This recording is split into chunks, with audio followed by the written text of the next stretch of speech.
And the money you have may not be enough for everybody, right? Just for, we are talking about all sentient beings. Just if you think about giving money just to human beings, how many we have? Over 8 billion human population. So even if you give 1 rupee each, you need 8 billion. Unthinkable, right?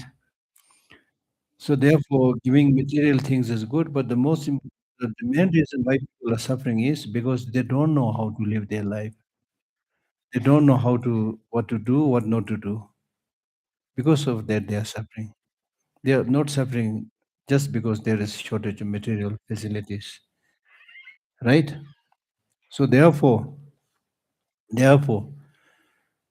if you get completely enlightened and become omniscient, then you will know how to help others. You will know how to help others. You can read their mind, what this girl needs, what that young boy needs. You will know precisely what is the kind of karma they have committed in the past. What are they going to do in the future?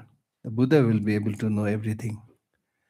So accordingly, they will be able to guide and help people. Whereas ordinary people, despite of their best intention, they may not be able to cater to the needs of everybody, right? So that's why education is so important. Education is important. So therefore, it's important to aspire to become Buddha for the benefit of all sentient beings.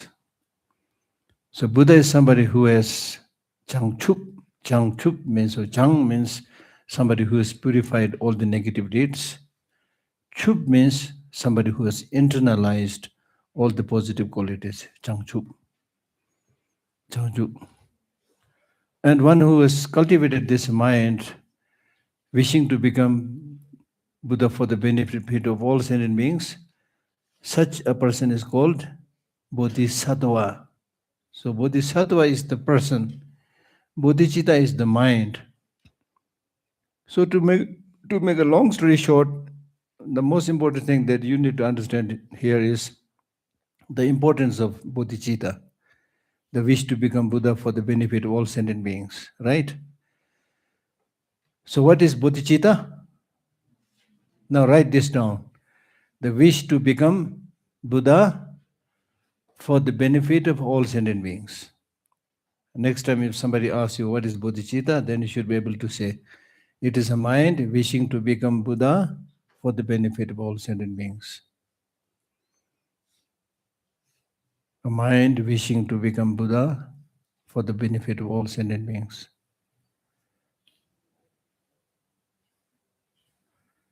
A mind wishing to become Buddha for the benefit of all sentient beings. That is called bodhicitta. Bodhicitta, mind to enlightenment. Roughly, literally translated, mind to enlightenment. But in terms of definition, mind wishing to become Buddha for the benefit of all sentient beings. Now you know bodhicitta, right? Is that clear? Bodhicitta. So next time if you hear Changchu Sim, bodhicitta, don't say you don't know. Okay? Wish to become Buddha for the benefit of all sentient beings. So this wish to become Buddha for the benefit of all sentient beings is very important. Very important, because you want to be, as we all agreed, we all said we want long-lasting happiness. If you become Buddha, there is a long-lasting happiness. If you want to make others achieve long-lasting happiness, you can guide that path if you are enlightened. So therefore, this one, bodhicitta, has two features. One, the wish to become Buddha, that's one feature. There's the aspiration that you want to become Buddha. And what is the purpose? To benefit all sentient beings. So there are two features, primary features of the mind. One is to oneself get enlightened, and the objective is to benefit other sentient beings. So that's the objective and the aspiration and the motivation. So objective is very good. You want to benefit everybody. Inspiration is very good. Motivation is very good. You want to become enlightened, completely enlightened. But in between, what you need to know is, if, if, if you really want to help all sentient beings and become Buddha, then you should know the path. I know my purpose. I have an objective, but I don't know the path. Right? I want to go to Delhi to study, but I have no idea how I should go. Whether I should go by aeroplane or go by bus or by taxi, you need to know this very clearly. Otherwise, you will be spending money unnecessarily. Right? So, likewise, you need to know the path. Now, in the case of the Buddhist path, if you look at the whole structure of Buddhism, there are three features with the whole structure of Buddhism. First structure is the foundation. The foundation of Buddhist teaching is two truths. Two truths. The foundation of the Buddhist teaching is two truths. And the path is also two. Skillful means and wisdom. And the fruit will be, you will become enlightened. You will actualize Dharmakaya and Rupakaya. Right? Is that clear? So that is really good news, because what we are saying is Buddhism is based on law of nature. It's not something that Buddha taught because he had some ideas, and like in the ordinary world also many people have so many ideas, one says this, another says this, so nobody is sure which direction you're actually going. Even among scientists, one big scientist discovers something, become very famous, then another one says, okay, this is now obsolete. According to our new finding, this is not right. So they keep on correcting each other. Once this question was asked to me in a challenging way. When I was attending a 3-day conference between Buddhism and science, there was a young gentleman, Russian, speaking good English. So in a challenging note, he said, in the case of science, almost every year we make new discoveries, new findings. So there is like constant progress and development. In the case of Buddhism, what is the development? What is the new finding? I mean, you are repeating the same thing again and again. So on the first day, he said this in a challenging note, but I did not challenge him. Then on the second day also, he mentioned that. Then I was a little bit exasperated. Then I said, okay, now let me give you an answer. It's good. Science is discovering many new things, but where is your direction? One comes and says one thing, another comes and says one thing. There's no ultimate direction. In the case of Buddhism, we don't have to keep on, putting pages after pages, because it is a path shown by a completely enlightened being. He's very clear about the ultimate goal. He's very clear about the path and the whole process. And it is not that his teaching was not examined and scrutinized by the others. Hundreds and thousands of scholars followed him, analyzed his teaching. They all said this is perfect. So we don't have to change the direction every time. So this is what I think. But of course, everybody has the right to ask all kinds of questions, right? So it's very amazing. This path given by Buddha is really amazing. But then sometimes the way you teach has to be adapted a little bit depending upon people with different backgrounds, right? So therefore, these days when I teach Buddhism, I always say Buddhism must make sense in today's world. For the time being, forget about Nirvana, enlightenment, invisible forces, right? But it must make sense in today's world. It must help transform your life. It must help you become happier right now. Here, right now. Mi chulu lekchina hlayu du pathao mering. There's a teaching which says, "Mi chulu lekjuna layudaba thamri." That means, if to start with, if you live this humanistic way of life, secular and humanistic way of life properly, with ethics, with discipline, then it is not difficult to transcend higher religious ways of life. That will be the stepping stone. But many times what happens is we don't have the basic good moral practices and then talk about big things, nirvana, enlightenment, for me, it's really like fooling yourself. If you're hungry, the first thing you need is something to eat. You don't need five-star hotel. But to have something to eat is urgent, right? Right? Right? So therefore, neither I have that profound and vast knowledge to teach you, but my motivation is also to inspire all of you and help understand that Buddhism makes sense in today's world. Otherwise, as somebody asked the question, our elder generation, they keep on reciting, do all this a little bit, offering things like, as I said, they have every right to do that, but that will lead you probably nowhere. You continue to do the same thing again and again, not much progress in health, not much progress in happiness, not much progress in happiness. And I give the example of Tibet, which I mentioned this morning also. How Tibet lost its country? How it lost its country? Buddhism was very strong there at that time. We lost our country, one, because the way we were practicing maybe really not so good, right? The rituals were there, plenty. Rituals were there. Then thinking, this God will protect me, this deity will protect me. And you're not doing the things that you should be doing on a regular basis. That is improving your secular education, improving your health, defending your border. People did not pay attention, thinking, oh, our borders are safe, they'll be defended by the deities. Hello, where are you? When we lost our country, I'm sorry to say that. It's really something like that. You need to understand this. So in the case of Ladakh also, your religious knowledge should not be based on faith.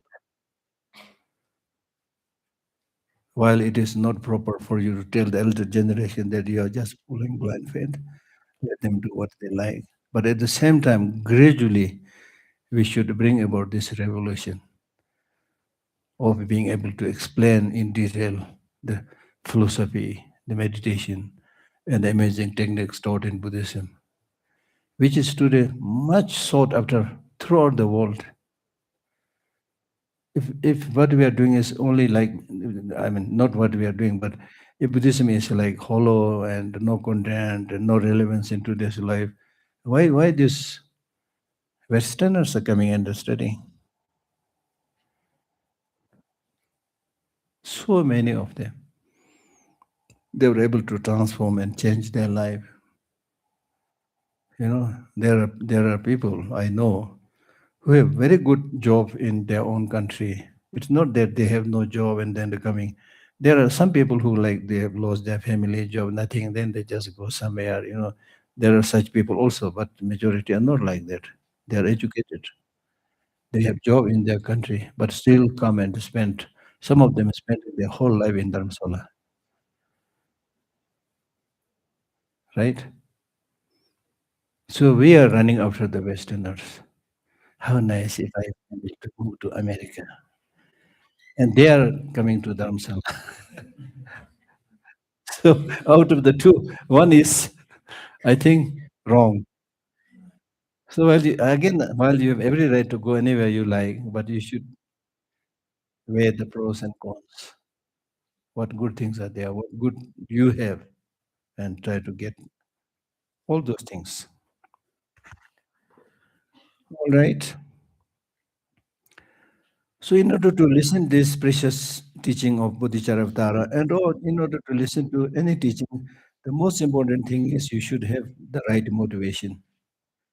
The right motivation is you should think as much as possible, try to gain some knowledge about this precious mind, bodhicitta, and the practices involved. This is so because all these sentient beings, which we may know or may not know today, but according to Buddhism, all these sentient beings have acted as your brother, your sister, your father, your mother in one of the many past lives. And they are still suffering because of ignorance. So with this knowledge, I'll try my best to help any number of sentient beings. So that should be the goal, right? That should be the goal. And when you develop such a motivation, it will not only help others, it will help you, first of all. So all these kind of other sentient beings, although they want happiness, do not want suffering, but what they want and what they do is different. They want good things, but they end up doing unhealthy things, engage in the practice of 10 non-virtuous actions, and therefore they suffer. But today, luckily, I found this precious human life. See, this is the thing.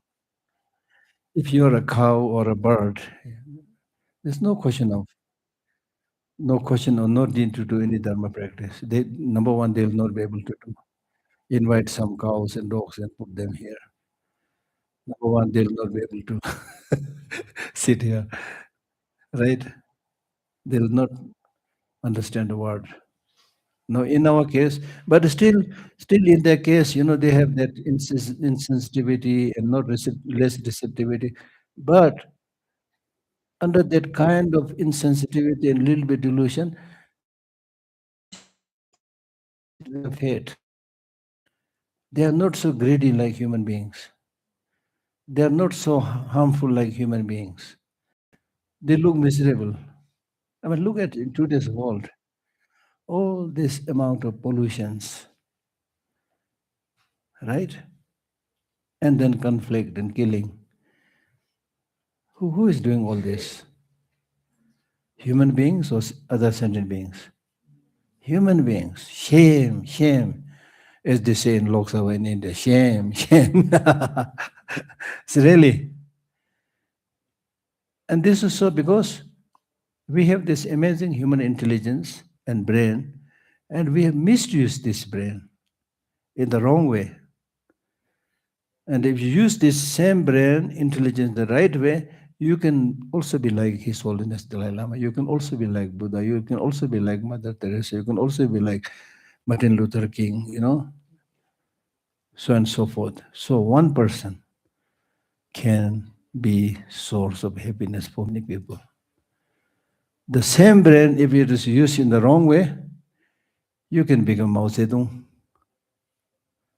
75 million people lost their life during Mao Zedong's rule. 75.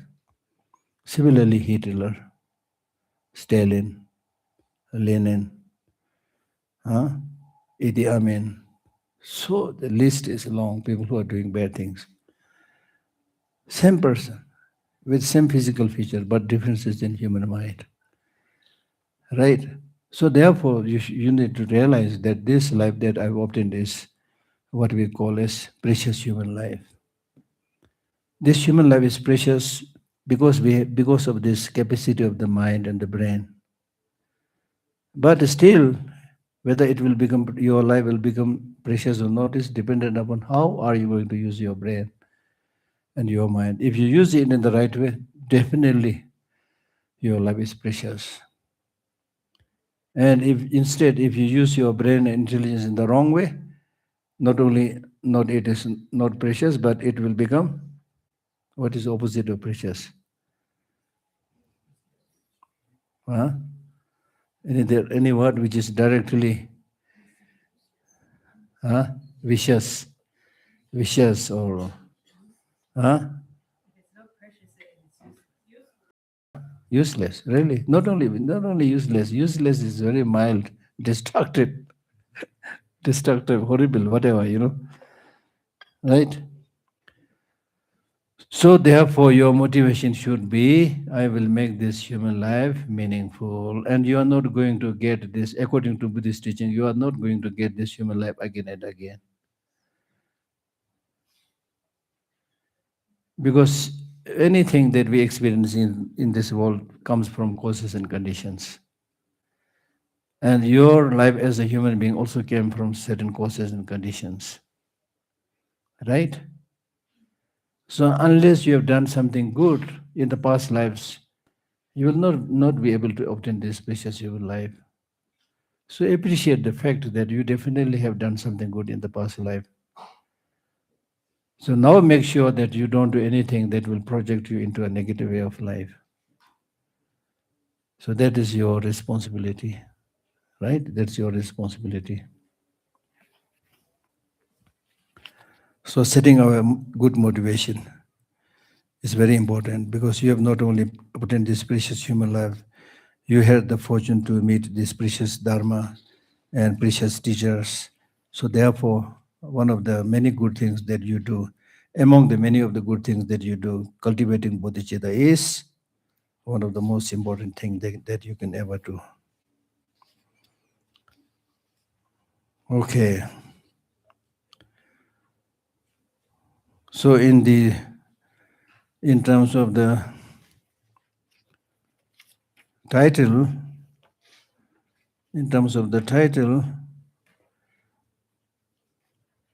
in Sanskrit it's called Bodhisattva Charyavatara. So entering the Bodhisattva way of life, right?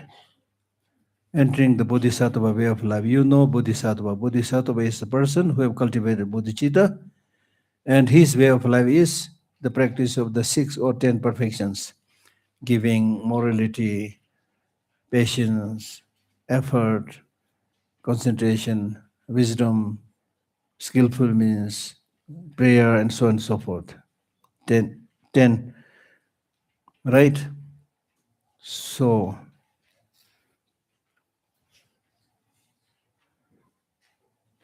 and then to start, first is the verse making offerings or paying homage. Verse paying homage. Respectfully, I prostrate myself to the Sugata, means one who went from peace to peace, which is Buddha. Respectfully, I prostrate myself to the Sugatas. And who are these Sugatas? Who are these Buddhas? They are the ones who are endowed with the Dharmakaya. That Dharmakaya means one who had actualized the truth body, the wisdom mind, as well as their noble sons means the Bodhisattvas, who are their spiritual sons, and to all who are worthy of veneration, or everybody who is worthy of veneration. Right? So in general, when you do the prostration, do you do the prostration? Chaksalo. Do the prostration? So when you do the prostration, you should know this meaning of this Tibetan word chak. Chaksalo, chaksalo, chaksalo. In Ladakh also you say chaksalo, right? So chak means sweep, clean. Chakma chak. You take a broom to the broom we say chakma. And the chakma chak means you use brain to sweep the dust.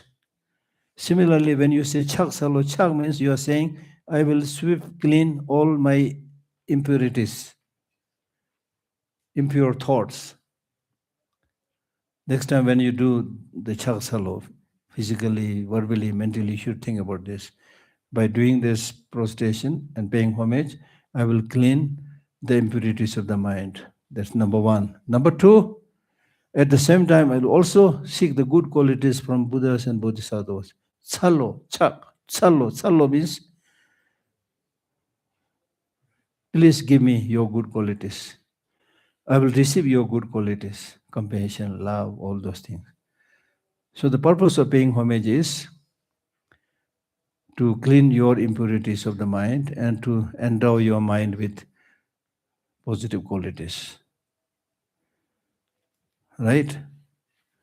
And then also paying homage, bowing down, is antidote to arrogance. If you bow down, show respect to others, This is supposed to reduce your arrogance. An arrogant person normally don't bow down to anybody, right?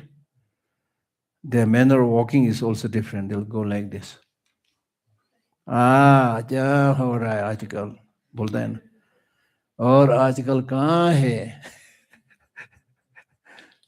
झुकता नहीं है ना they never bow down and the problem of never bowing down is pride got before a fall. If you go like this you will trip and fall. If you don't see where you are going you will trip and fall. That's the problem. So always be humble. If you remain humble you become receptive. You can get so many knowledges from all directions. You can receive knowledge even from the mouth of the child if you become receptive. If you become proud and arrogant, yeah, I know. Yeah, I know when you know nothing. There are people who have this habit of saying, yes, I know. Yeah, I know. Yeah, I know. Right? So humility is very important. Example that is given to demonstrate the importance of humility is some of the Kadamba masters, they say you should yourself find out whether the beautiful green grasses and the nice flowers grow more on the exposed top of a mountain or down in the valley.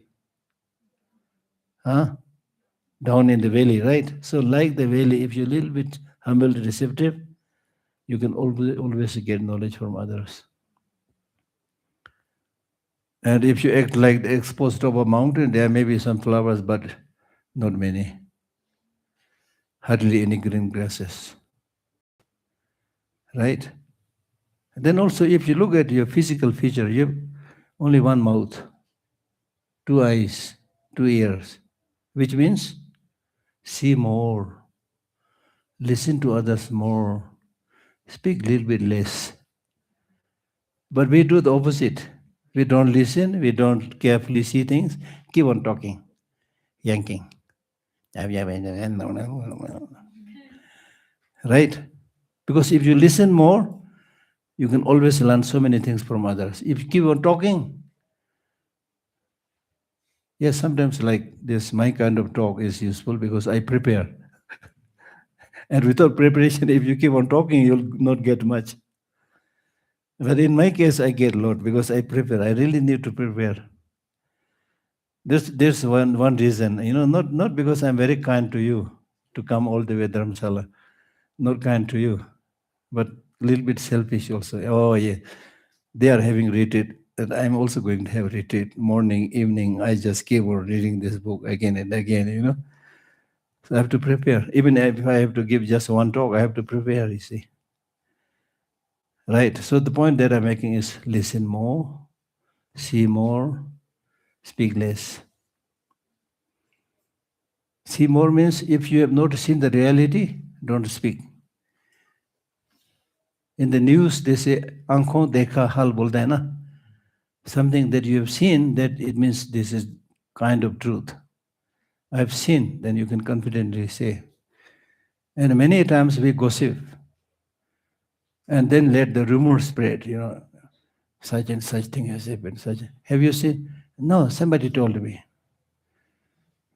This is how problems are created in the society. And this kind of mistakes is made also by Aristotle. Aristotle, for example, very famous, right? But he also made mistake. One mistake, he made many mistakes. One mistake that he made was, women have less teeth than men. Yes, he said that. Is that true? Huh? Same amount, right? Same number.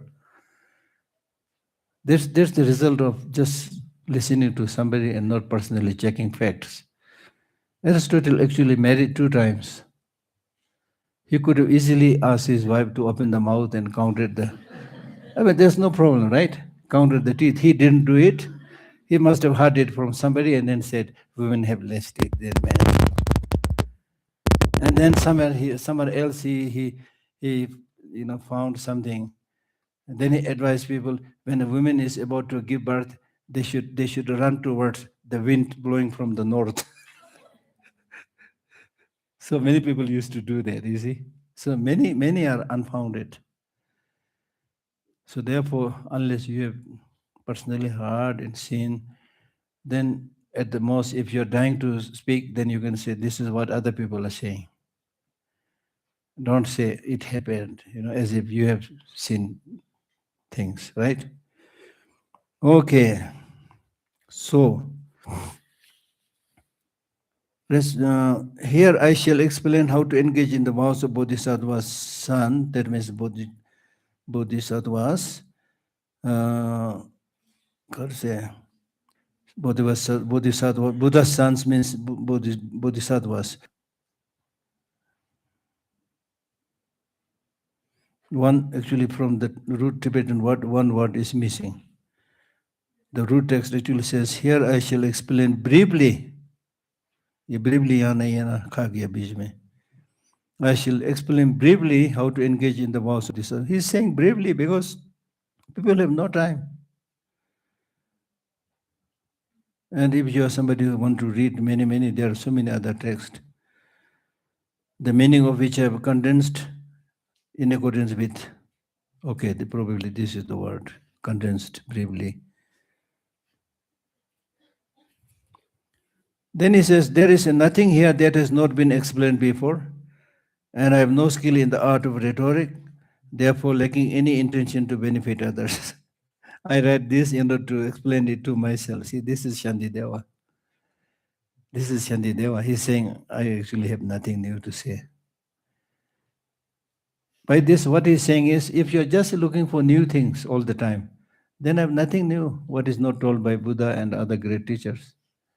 Are you here just to find some new words? Many people interested just getting new things, right? They're not interested in practicing what they already know. So that's what he's saying. If you're just looking for something new which is not explained before, I have nothing.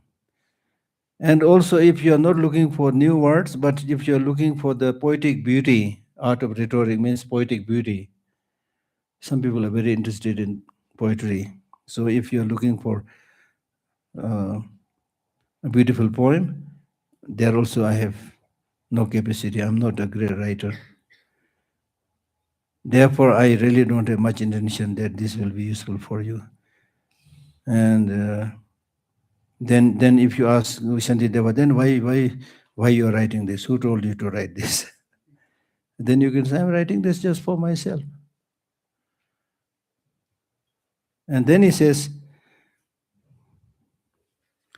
but don't think my write-up is completely useless, for due to acquaintance with what is wholesome. In my own case, if I get acquainted with it, then the force of my faith may, at least for a short, will increase, right? Even if you think about good things, it will help you, right? So that will be the case in my case. But if, however, this book is seen by others, and among those others, there may be some who are of equal, intelligence and fortunate to myself, then it may be meaningful for them also. So don't think it is completely useless. Now, the important point that he's saying in verse 4, leisure and endowment, difficult word, but what he's saying is, leisure and endowment are very hard to find. That means this precious human life that you obtained has leisure, which means time, opportunity. Endowment means facilities. You have opportunity, you have time, you have facilities, right? And this time and facility that you have today as a human being is very hard to find again, as I already mentioned. And since they accomplish what is meaningful for men or women or people, if I do not take advantage of them now, how will such a perfect opportunity come about again? So that means today I've obtained this precious human life where I'm able to do all this practice. Tomorrow, if I die and born as a cow or a dog, so it's a rare, very, very rare opportunity. So make this human life meaningful. This is important because therefore you need to start practicing today. Because although you have obtained this precious human life, but how long it is going to last? Not easy. Just as a flash of lightning on a dark, cloudy night, you will just see a flash of lightning, which comes for a moment and disappears, which for an instant brightly illuminates all. Likewise, in this world, through the might of Buddha, a wholesome thought rarely and bravely appears. So it may be, I'm thankful to the Buddha, it may be because his blessing that, like the flash of lightning in a dark, cloudy night, today somehow I'm able to develop this good thought, which is rare and bravely appears. So I'm fortunate. So that way you're fortunate. You have this inclination to study these good things, means you are already quite good person. So doing many of these teachings, I always tell people that sometimes, now in your case, honestly speaking, I don't feel uncomfortable. I'm okay. I'm very happy. But when I give a teaching to some like senior people, then I feel a little bit uncomfortable. I tell them, this is like preaching the converts, talking to somebody who already has all these knowledges. Right? Right? So therefore,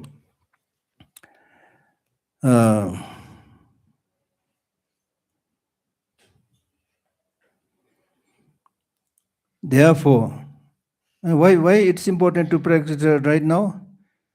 Because we are number one unable to practice.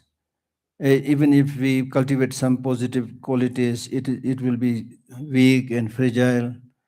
And in terms of doing bad things, it's really powerful. The motivation is good, the actual practice is good, the conclusion is good. So therefore, verse number 6 says, hence virtue is perpetually feeble. Virtue is perpetually feeble because virtue we don't collect. Even if we do, motivation may be not so strong, actual practice may be so strong, and then conclusion may be not so strong. And in the case of bad things, the great strength of evil being extremely intense.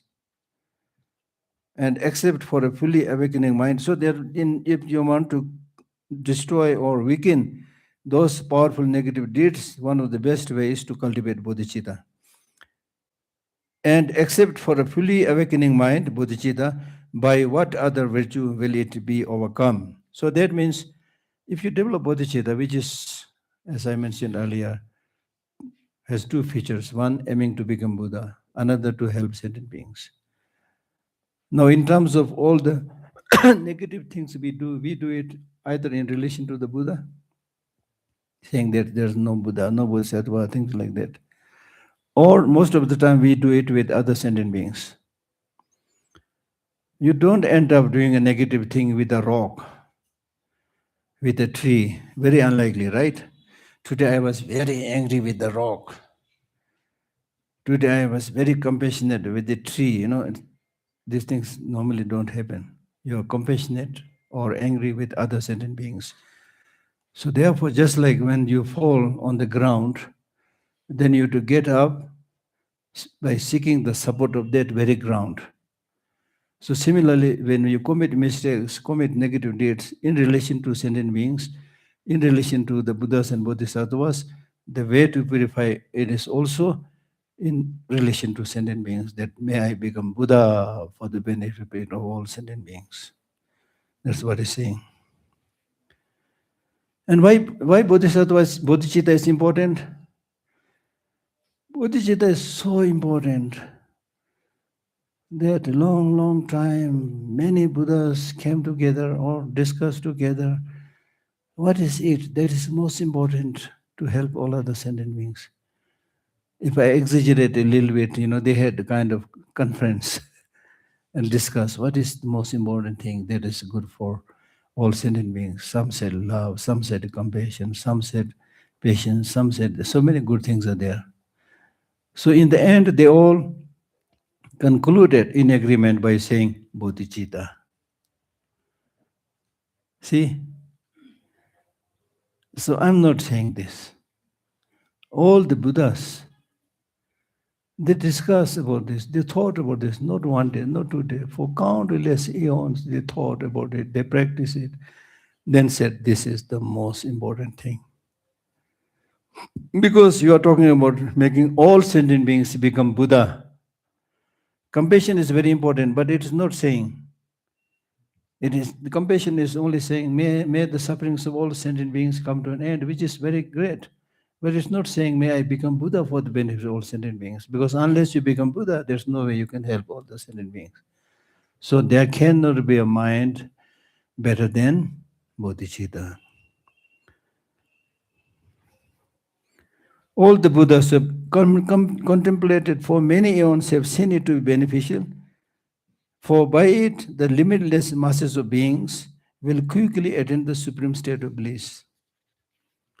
Likewise, those who wish to destroy the many sorrows of their conditioned existence, those who wish all beings to experience a multitude of joys, and those who wish to experience much happiness should never forsake the bodhicitta. Because if you cultivate bodhicitta, the moment an awakening mind, which is bodhicitta, arises in those fettered and weak in the jail of cyclic existence, they will be named a son of the Sugata and will be revered by both men and gods of the world. See? I mean, this is very moving. For example, if you're able to cultivate bodhicitta, of course, amazing. But even if you're not able to cultivate bodhicitta, but if you're able to cultivate a good mind, a benevolent mind, men or women, if you really develop a good mind, everybody will say, this boy is very good. Everybody will say, this girl is very good. So generally people will never say, this boy is very good because he is very rich. They will never say, the boy is good because he has a lot of money. Right? So if you have this altruistic mind, like compassion and love and so forth, you have a treasure. You have a treasure in your mind. And these inner treasures like love and compassion, once you develop it, it is all yours. No thieves can steal it, no robbers can rob it, no tricksters can trick it. It's all yours. When you travel, it will not become excess baggage. Okay? Other things, material things. If you don't have, you feel sorry. If you don't have, if you have, then there is the fear. The thieves might take it, robbers might rob it, people might cheat it. Even at the airport, if you carry more than the permitted kilo, they'll say, Madam, sorry, you have excess baggage. How much money I have to give for 1 kilo, 2,000 Indian rupees or 3,000 Indian rupees? Did you notice this when you are flying? And Buddha said this a long time before, nobody listened. The Buddha said, if you keep things more than what you need, that is excess baggage. Nobody listened to it. Or hardly anybody listened to it. Now the same thing is told at the airport. Now if you don't listen, they will fine you. See? So therefore you should better you listen these teachings in advance and prepare yourself. Right? So this is how you save money, I tell you. It is like the supreme gold-making elixir, for it transforms the unclean body we have taken into the priceless jewel of Buddha form, therefore firmly sees the awakening mind.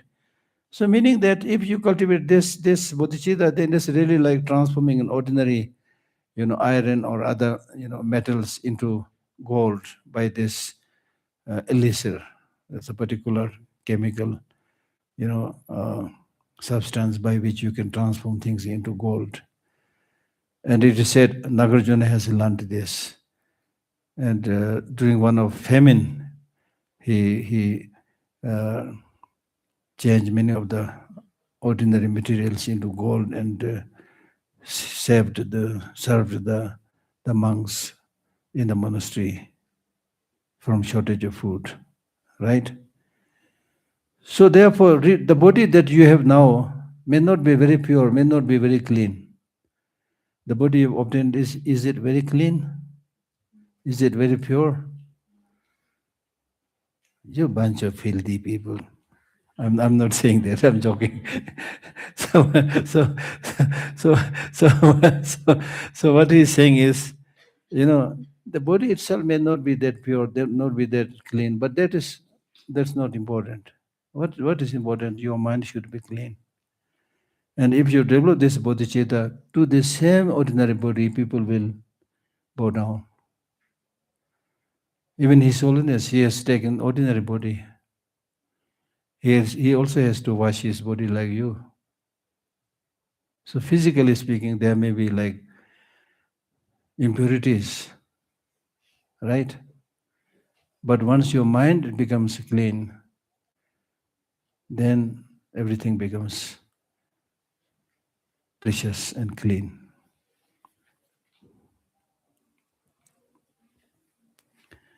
All other virtues are like the plantain tree. Plantain tree means like banana. If you remove the first layer, first peel, there's second one, remove that, there's third one, and keep on peeling, and you will find nothing inside. So all the other virtues are like the plantain tree. For after bearing fruit, they simply perish. They give fruit one time. But is this true with banana? They give just fruit one time?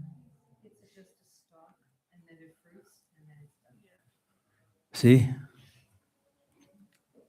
So all other virtues, if not dedicated for Buddhahood, it is like that. But the perennial tree of awakening mind increasingly bears fruit and thereby flourish without end.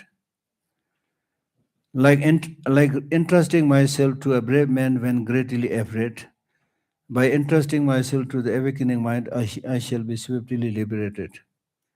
So I mean, we had already dealt with some questions by saying I get fear, this and that. One fear is if you have too much obsession to yourself, you get fear. What will happen to me? Things like that. But instead of focusing on yourself, if you focus more on others, bodhicitta, how nice if they all become Buddha, how nice if they are without suffering. If you focus more on others, fear will not become. Fear will not become. If you focus too much on yourself, thinking about death and so many things, then you develop fear. There is one stanza in one of the Buddhist, I think, epistemological text where it says, "Since I have given up all attachment, I have no fear even to the Lord of death. Since I've given up all my attachment, I don't have fear even if the death comes." Meaning that fear comes because of attachment to something. I will lose this. I'll lose my body. I'll die. I'll lose my friend. I'll lose my relative. And that kind of thinking is useless. Just by fearing that you will lose it will not help you not to lose it. Useless, right? Useless. So that also clearly shows many of these problems that we experience are created by our mind, right? Namto dalang, kangtung kumadang. There's a Tibetan saying, meaning that when you have wrong ways of thinking, then your conceptions will become your enemy. Your thinking will become your enemy. And even in an empty room, you may have fear thinking that there will be thieves inside. Nothing to steal there, but it's still you are scared. There may be thieves inside that empty room. So it's all your discursive conceptions that create problems, right?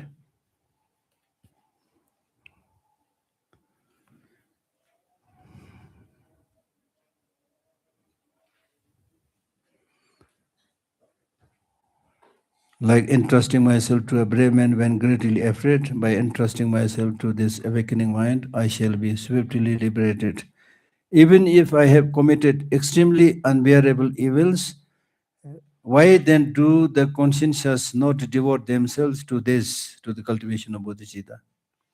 If you cultivate the bodhicitta, just like the fire at the end of an age, the fire at the end of an eon or age is said to be very, very hot, which instantly consumes all great evil. Just like that fire destroys so many things. Once you develop this bodhicitta, it will consume all great evil. Its unfathomable advantage were taught. I mean, there's so many advantages that you can't even talk about. To the disciple Sudana by the wise Lord Maitreya. So how many types of these bodhicittas are there? In brief, two. The awakening mind, which is wishing to become Buddha for the benefit of sentient beings, we call it aspirational bodhicitta. In brief, the awakening mind, bodhicitta, should be understood to be of two types. The first is called the mind that aspires to awaken. That means we call it aspirational bodhicitta. And the mind that ventures to do so, which is called engaging bodhicitta. So awakening aspirational bodhicitta means, how nice if I become Buddha for the benefit of all sentient beings. It's like your wish to go to lay market. So that wish itself is good, but just by wishing, you will not reach in the lay market, right? You have to actually go. You have to actually take a vehicle or walk, then you reach there. So therefore, the second is called venturing or engaging bodhicitta, practice of the six perfections and so forth.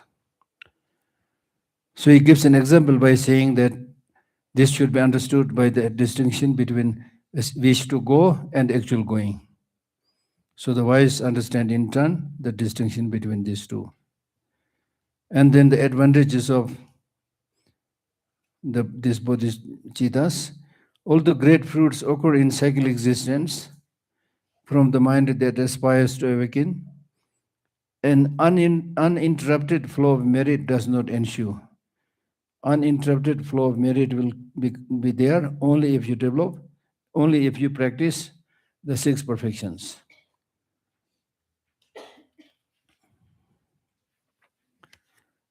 And for who has perfectly seized this mind with the thought never to turn away from totally liberating the infinite forms of life.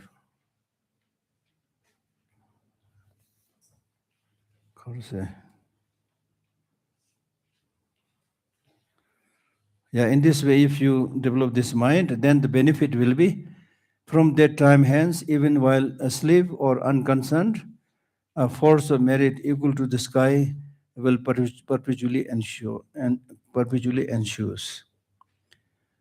For the sake of those inclined towards the lesser vehicle, this was logically asserted by the Tathagata himself, the sutra requested by Subahu. And he's saying, obviously, such advantages there because, even in our ordinary life, when we develop some positive thinking, it has a lot of benefit. For example, if even the thought to relieve living creatures of merely a headache is said to be a beneficial intention, endow it with infinite goodness. If this is the case, then what needs to talk about? Then what need is there to mention the wish to dispel the inconceivable miseries of sentient beings and wishing every single one of them to realize boundless good qualities.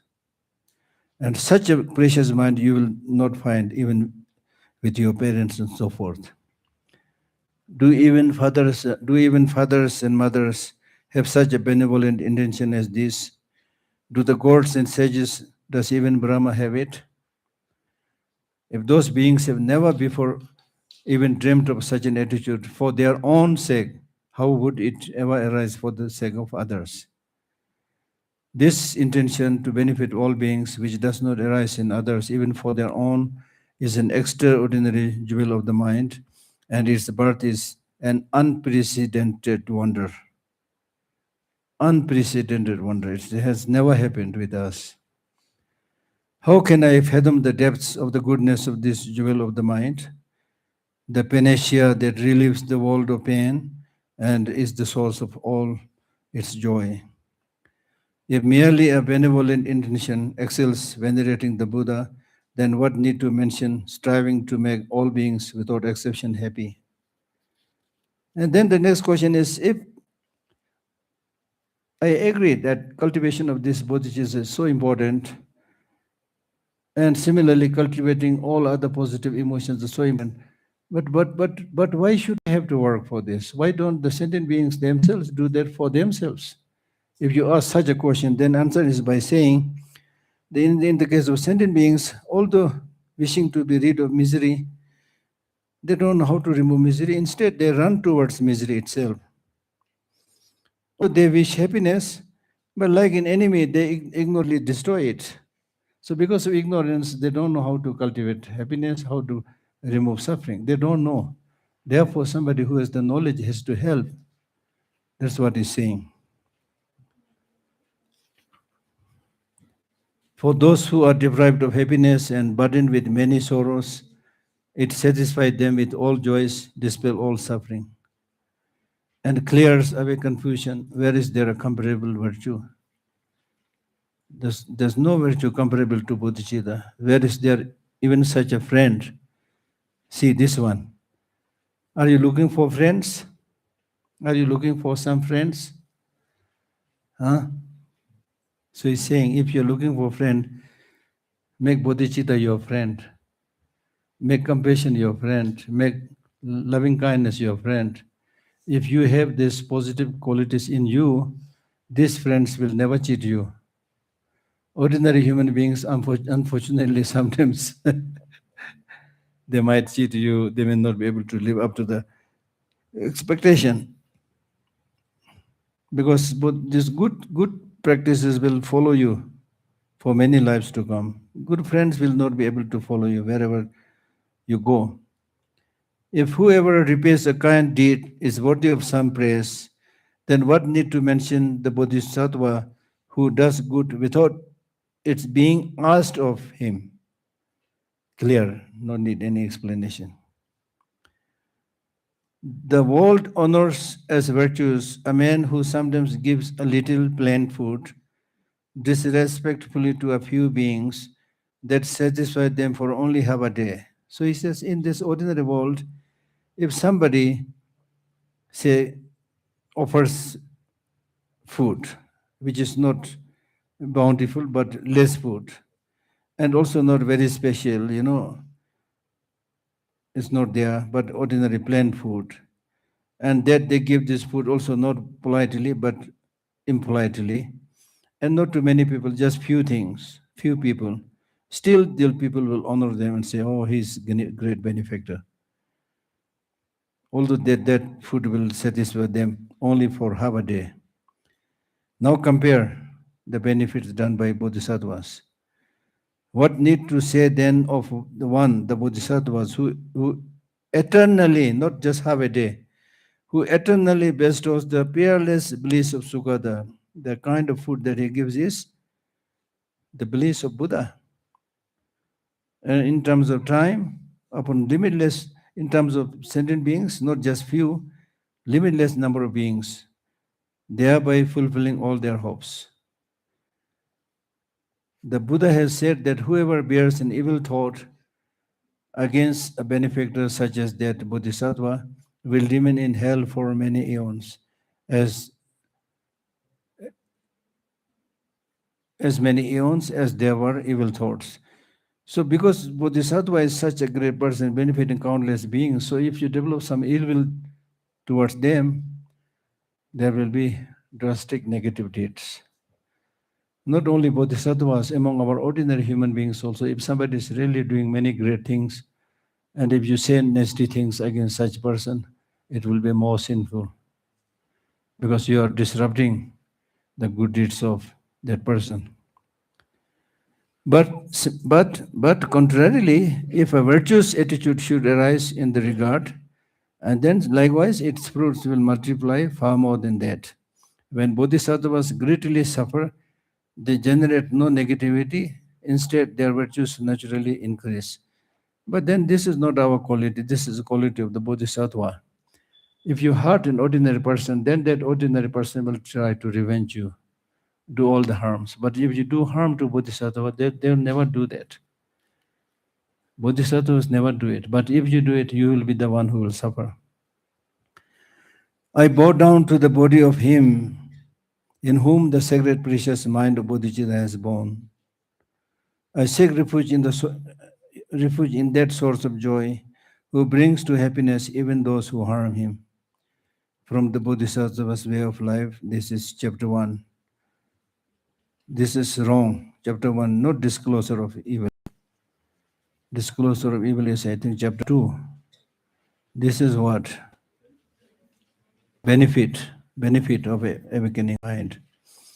From the Bodhisattva's way of life, this is chapter 1, the benefits of awakening mind. Dakha lives, where are we now? What is time? Takta redwa.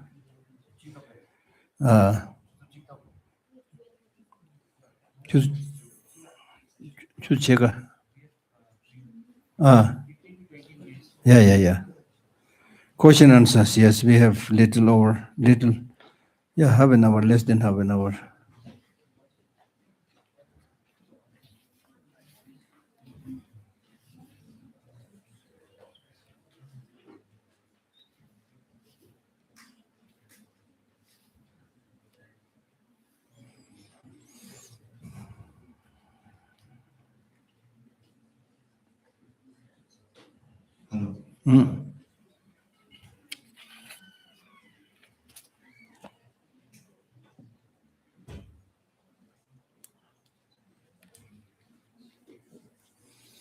Yes, they do.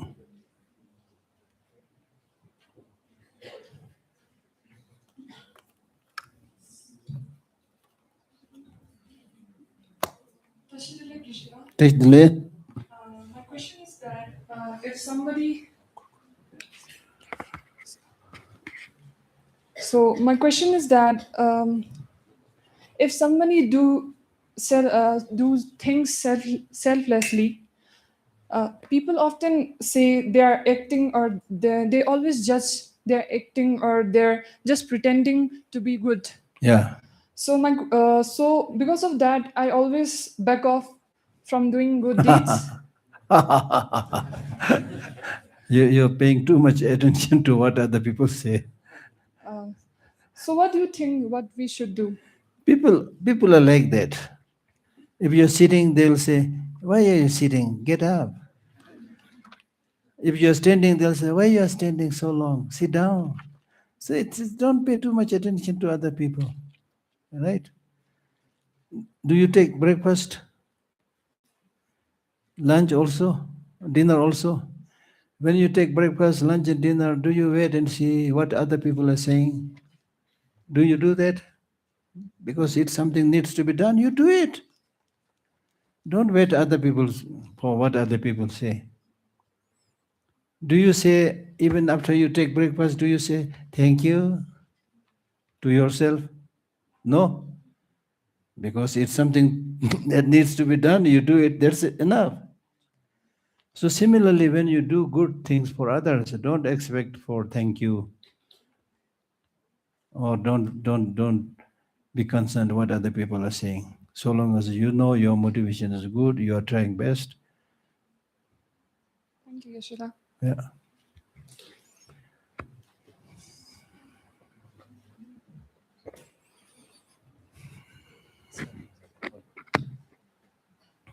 Tashtila Geshe. Geshe, in this stanza 2, Geshe, which reads, "There is nothing here that has not been explained before, and I have no skill in the art of rhetoric." And this line, Geshe, "Therefore, lacking any intention to benefit others, I write this in order to acquaint it to my mind." So Geshe says this is lacking any intention to benefit others. So, like you mentioned, that bodhicitta is the intention to attain Buddhahood in order to benefit others, all the sentient beings. So, this sounds contradicting. Sounds contradictory, but not contradictory. You're right. Because this is a practice of humility. I see. Practice of humility by saying that he's not beating the drum by saying, "Oh, this text will benefit so many people." He's not like some of the modern writers. Some of the modern writers, they may write a book which may not be so interesting, but they will always try to sell it and say, "This is so good. This will help so many people." And in fact, he writes this book to benefit other people. Definitely, that's motivation. He did not write this book for his PhD program, right? So clearly, this is for benefiting other people. But he don't want to, you know.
In one of the teachings of the Buddha, One of the teachings of of the the Buddha, yes. Buddha, yeah, he said If that. you say one of, then after that plural, one of the teachings, one of the dogs, not one of the dog, yeah.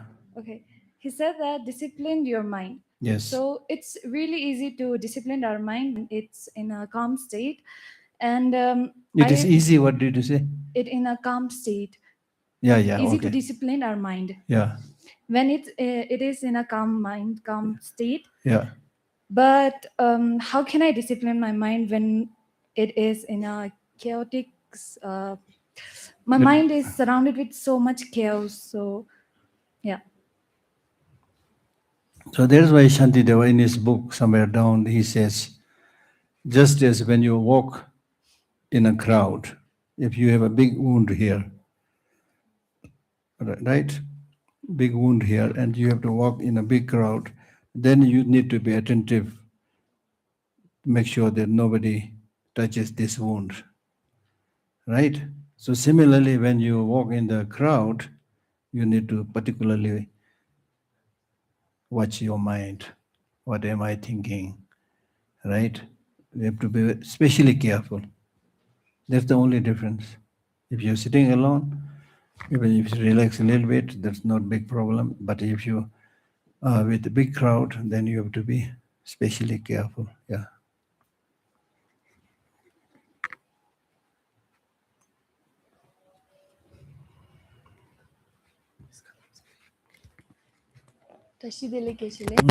Like you told in the previous class that people have different thoughts, people follow Buddhism differently.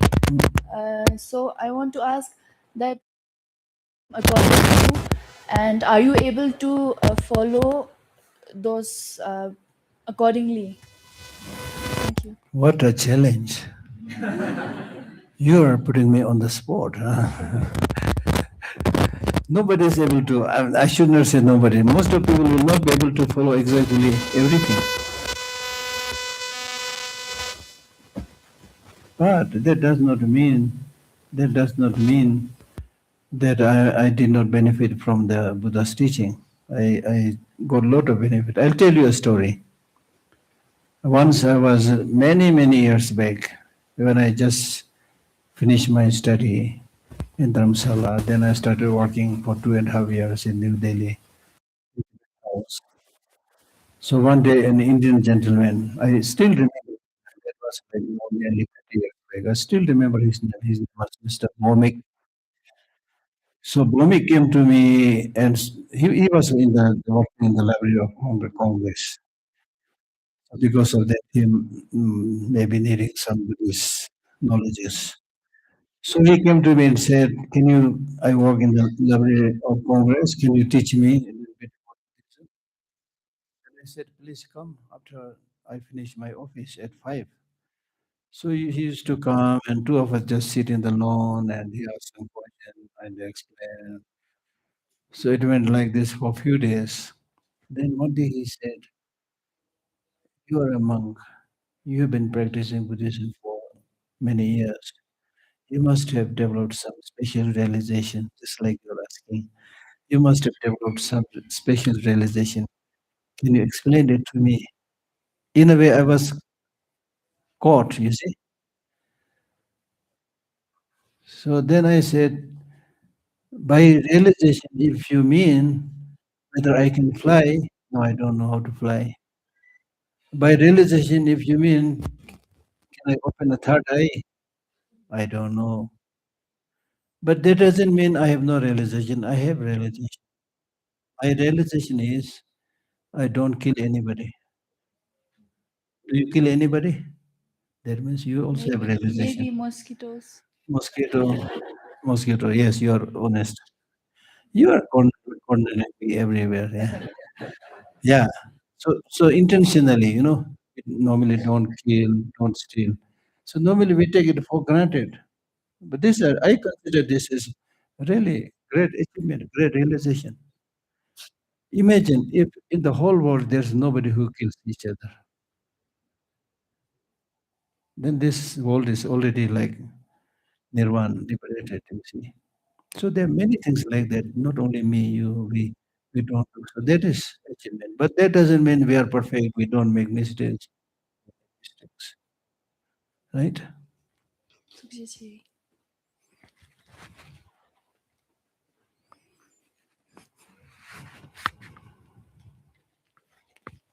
Anyone else?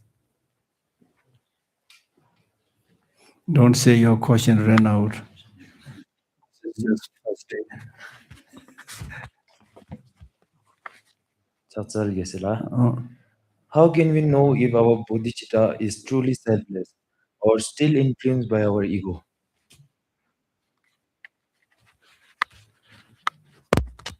that how can we know? You should see whether when you talk about cultivating bodhicitta, you should see whether you are attaching any strings or not for your own purposes.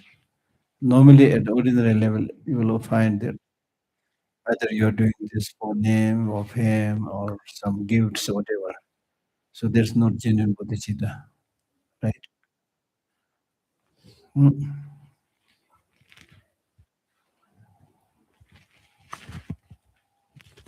Mm. You said human life is precious. I agree. But what about the life of other animals?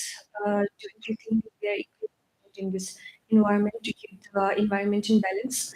And if there's next life, the past life, and in the next life, if I am born as one of the other animals, uh, I think I'll be doing my role as one of the animals in this environment.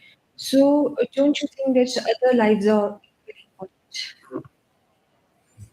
The meaning when I say human life is precious, you should know the meaning of this preciousness within this context.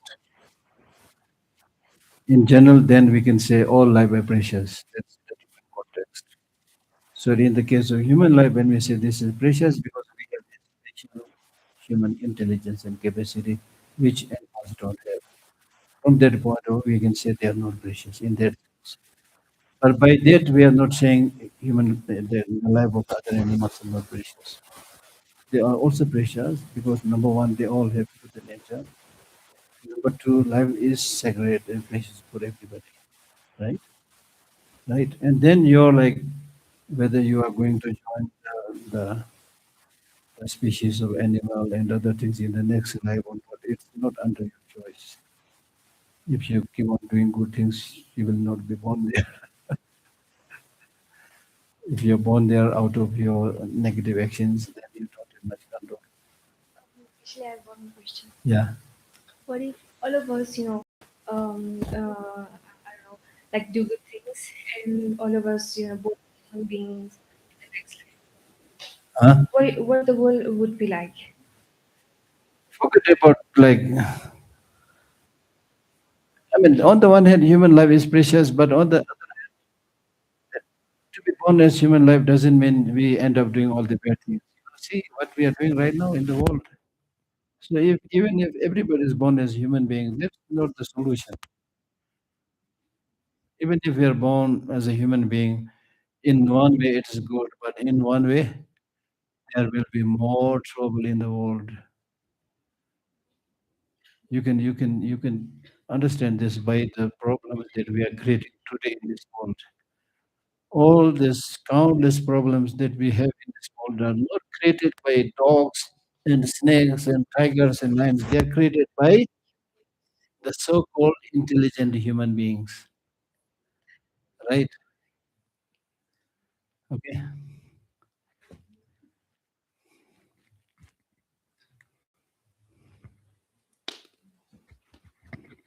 Here.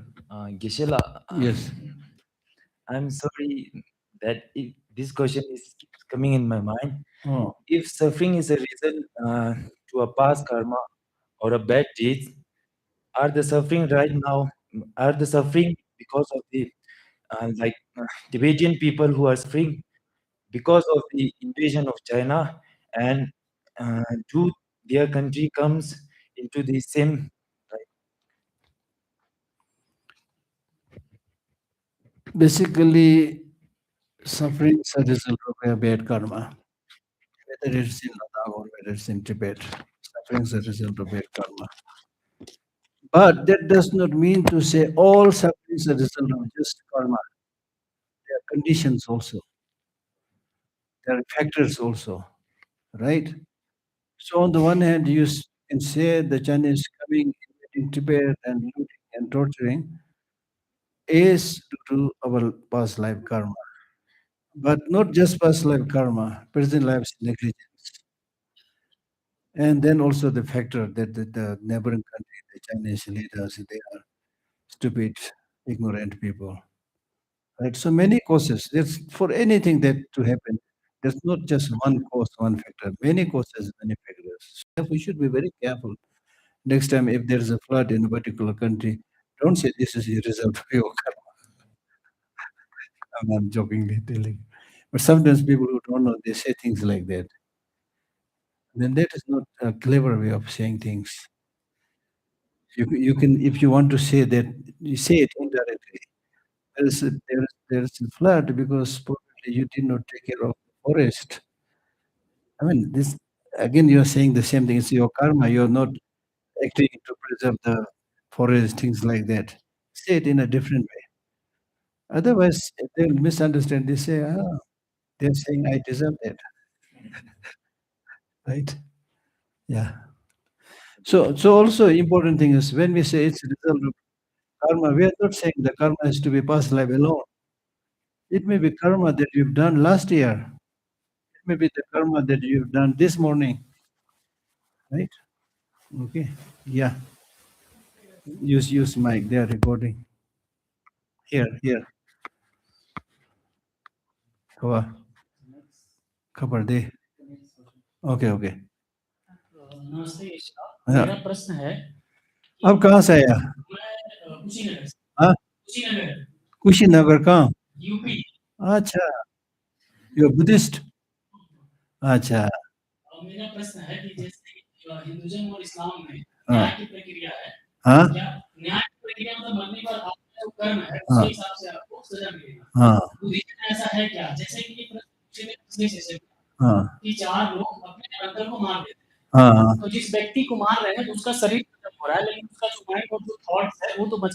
हाँ। Buddhism में क्या नहीं है? Rebirth है। हाँ। हाँ।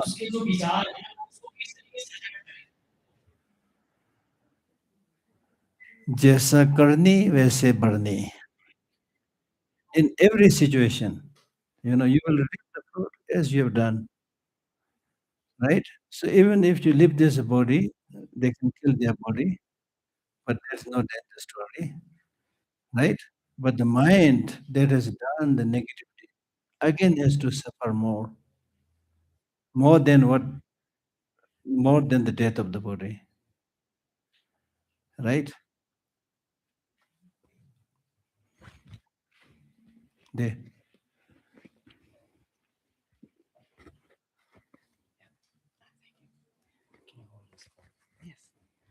So getting back to karma for a minute, is there actually then such a thing as collective karma? Huh? Is there actually such a thing as collective karma? Yes, absolutely. And can you explain that a little I'll bit? explain this very easily.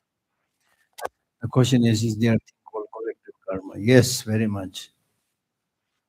The fact that you have gathered here for this retreat is a result of collective karma, because the organizers have organized it and the participants have come. Everybody took an action, then this retreat happened. It's called collective karma. It's very important, because if you really want to improve your country, preserve the environment, then the collective karma must be there. Then on another scale, if the Tibetan any community, big community suffering together, generally speaking, this is a result of collective karma. Because everybody neglected certain things, then result you will experience. For example, everybody neglected about, and try to stop a particular area where there is risk of flood, and then you all suffer. Collective karma, yes. Similar like the individual karma, it's on an extended scale. If many people do things together, that's collective karma. Huh? Suffer together. Like I'm thinking of Palestine. That's terrible. And it feels as if all those people they can't have a whole country full of people maybe. So it doesn't. Yeah, that's what I'm saying. You need to be, when you present it, you need to be a little bit clever, right? That situation you can't say is a result of your collective karma. You guys, you all did such horrible thing. Now you're experiencing it. You can't say things like that. So the result that you're experiencing may be negligence for a long time. People together must have done many bad things. Then other factors also, came into being. It's very complex, dependent on many causes and conditions. Yeah. Geshe, my question is a little bit out of box, and Out of the box. yeah, little bit, not पर much. यहाँ box नहीं, उधर बाहर जाओ. Box बाहर रखा है. Whenever we get chance to visit His Holiness Dalai Lama, Who? whenever we get chance, Yeah. so we got some like emotional feelings, like Yes. some people have like tear in Yes, his or her yes. eyes. So what is the reason? Is the power of like his compassion or power of something? Good question. Good question. Yeah. That's what I was saying. That nothing can be produced by one cause and one condition. There are many things. Like in your case, you have that unquestioning devotion, trying to see soul energy, and you've heard that he's almost like superhuman. You have, in addition to what all the qualities he have, you also put more qualities, right? And then because of all this, you go there with emotion. Then when actually you meet His Holiness has also His blessing and power. So that produces result. It's not just His Holiness. I'm not denying the great qualities of His Holiness. But you cry when you meet your parents, which you did not meet for a long time. They have no blessings to give you, but they have their love to you. You have your emotion. It happens. I've seen people crying with me also. I was shocked. मेरे पास कुछ भी नहीं है. I know, कुछ भी नहीं है. But then people inject something. Okay, there must be something special. कुछ भी नहीं है मेरे पास. Right? So it's your mind projection. The coil of snake mistaking for the coil of rope mistaken for a snake. Have you heard about this? Right? Have you heard about this? At the corner of this room, if there's okay, I'll tell you the story anyway. In India, there was a teacher. So he was giving some teaching to few students. And after the teaching, he said, okay, take this book and put it on the table in my living room. Then this boy goes and then comes back scared by saying, I can't go there because there's a snake lying at the foot of the table. Right? Then the teacher says, okay. Then I'll give you a mantra, Padam Sharanam Gacchami or whatever. You keep on reciting this mantra, then the snake will be scared, he will run away, and then you put this on the table. And by chanting this mantra, he goes, but still that snake doesn't move. So he came back and said, I chanted this mantra, it didn't work. The snake is still lying there. Then the teacher said, okay, take this lamp, torch, light. Then we took the torch and came closer to the table. He found that there is no snake but coil of rope. You see, there is a coil of rope, there is no snake. But when things are not clear, there's no proper light, and then you have the apprehension, then you develop fear as if there is a real snake there. That's how we suffer unnecessarily. Because of our projection, so many things we project, then we suffer, then we feel unhappy, worry. Most of this is your projection, right? Okay, thank you.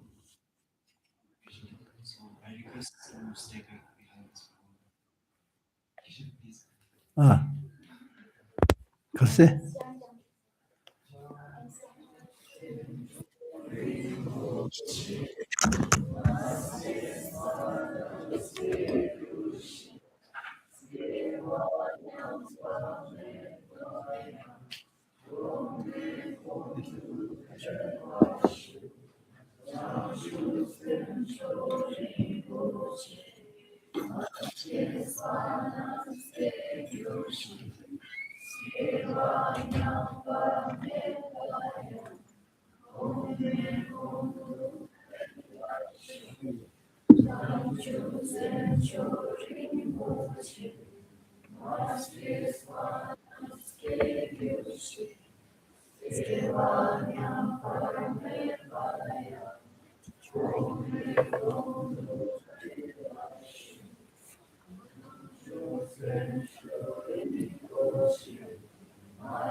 Group 1, food offering prayer, page number 45. Page number 45. Page number 45.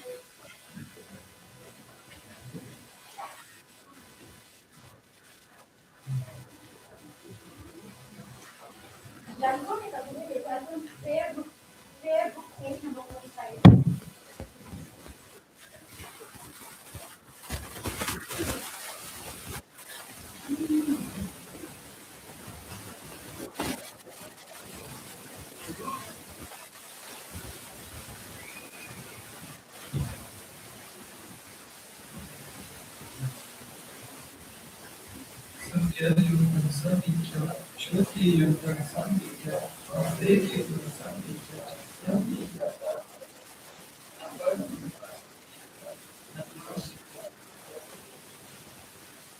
The qualities of Buddha are conceivable. The qualities of Brahma are inconceivable. The qualities of Bodhisattva are inconceivable. And the power of integrating them is conceivable. The result of truth is not unconceivable. And the Lord is true to the inconceivable perfection. We offer this to the Buddha and teacher of unconditional love.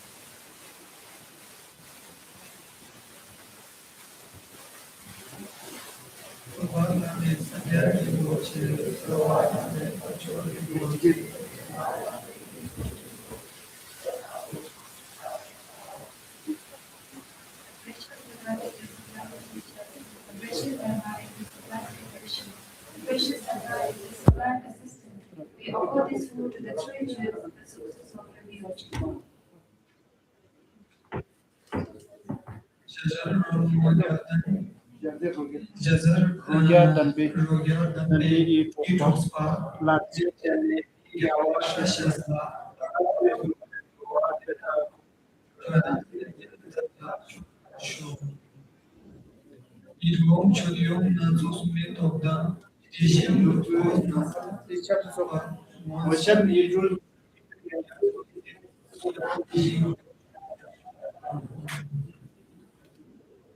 Okay, everyone. Before that, uh, I need to know how many are non-Ladakhis here. 1, 2, 3,